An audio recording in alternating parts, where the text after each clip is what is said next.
어제 우리 시장은 석가탄순일로 하루 쉬어갔습니다. 오늘 기업 이슈에서는 화요일장 이슈 먼저 복귀해 보겠습니다. 화요일장에는 인공지능 소식들을 중심으로 시장이 움직였죠. 먼저 오픈AI에서 전해진 소식입니다. 챗GPT 개발사 오픈AI는 기존 GPT-4 터보의 업그레이드 버전인 GPT-4O를 출시했는데요. 인간처럼 보고 듣고 말하는 능력을 가지고 있다고 합니다. 기존 모델은 텍스트로만 대화가 가능했다면 새 모델은 실시간으로 음성 대화를 통해 질문하고 또 답변을 받을 수 있고요.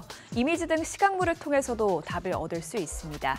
뿐만 아니라 GPT-4의 응답 시간이 매우 짧다 보니 사용자가 챗GPT에 말을 걸면 실시간으로 지연 없이 대답을 받을 수 있어 실제 사람과 대화를 하는 것처럼 느껴진다고 합니다. 과학기술계에서는 이번 발표를 두고 이제는 범용 AR 실현 가능 여부에 대한 논의는 필요 없어졌다는 평가를 내렸는데요. 이렇게 빠르게 AI가 혁신을 거치다 보니 AR 소프트웨어 관련주도 최근 질주하고 있습니다. 한편 어제 구글도 연례 개발자 회의에서 자사 AR 모델 제미나이의 최신 버전을 공개했는데요. 오늘장에서의 인공지능 관련주 움직임도 지켜봐야겠습니다. 토마토 시스템이 상한가에 거래됐고 한글과 컴퓨터가 17.58% 뛰었습니다.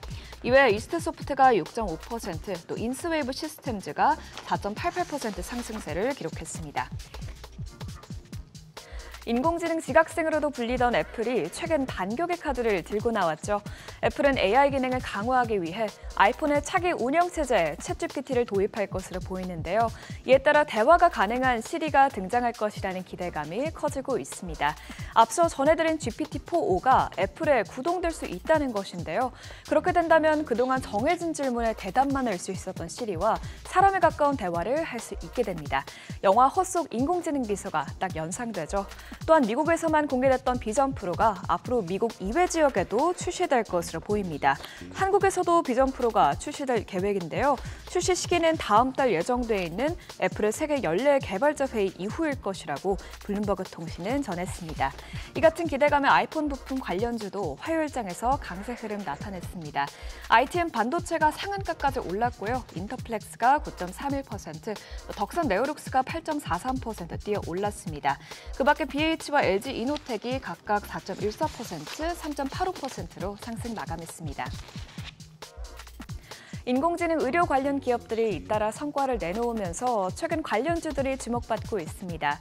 의료 AI 기업 뷰노는 올해 1분기 연결 기준으로 매출액이 55억 4천만 원을 기록해 전년 대비 약 212% 증가했습니다. 지난 분기보다도 12% 증가해 뷰노는 작년 1분기 이후 꾸준히 매출 증가세를 이어가고 있습니다. 해외 매출이 크게 늘어나면서 호실적을 기록했는데요. 뷰노는 올 1분기 해외 매출이 전년 동기 대비 약 190% 늘어나 실적 상승세를 보였습니다. 또한 딥노이드도 앞으로 국내외에서의 본격적으로 매출이 늘어날 것으로 전망됩니다. 딥노이드는 자산 AI 솔루션 딥유로를 의료기관에서 건강보험 비급여로 사용하면서 또 인도네시아 대학병원과 업무 협약을 체결하는 등 적극적인 해외 진출을 추진하는 것으로 알려졌습니다.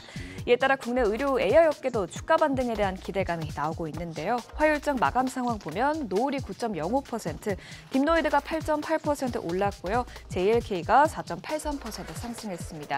또 호실적을 공개한 뷰노가 3.46% 오름세 나타냈습니다. 화요일장에서 우리 시장에는 미국의 대중관세 발표를 앞두고 철강주가 일제히 올랐는데요. 어제 바이든 대통령이 직접 중국산 제품에 대한 관세 인상을 발표했죠. 바이든 정부는 중국산 전기차에 대한 관세를 100%로 높인 데 이어 철강 및 알루미늄에 대한 관세도 현행 7.5%를 25%로 올리기로 했습니다. 이 같은 조치로 인해 일각에서는 미국에서 철강 유통량이 줄어 가격이 오르면서 국내 철강업계가 반사이익을 얻을 것이라는 분석이 나오고 있습니다. 이런 가운데 국내 철강업계도 중국산 후판에 대한 반덤핑 제소를 착수했습니다. 최근 중국산 저가 제품이 1, 2년 새 급격하게 늘어나면서 전체 시장 가격이 왜곡됐기 때문인데요. 국내 후판 유통가와 중국산 수입 물량과의 가격이 약 10% 가까이 차이 나는 것으로 알려졌습니다. 미국을 포함해 국내에서도 중국의 저가 공세를 막으려는 노력을 취하고 있는데요. 이런 대응책에 국내 철강 관련주도 들썩였습니다. 최근 호실적을 기록한 동국 CM이 11.24%, 또 세아 베스틸 지주가 8.16% 뛰었고요. 동국제강이 2.47% 상승했습니다. 그 밖에 포스코 슬리온과 현대제철이 모두 1%대 상승세를 기록했습니다. 지금까지 화요일장 이슈 체크해봤습니다.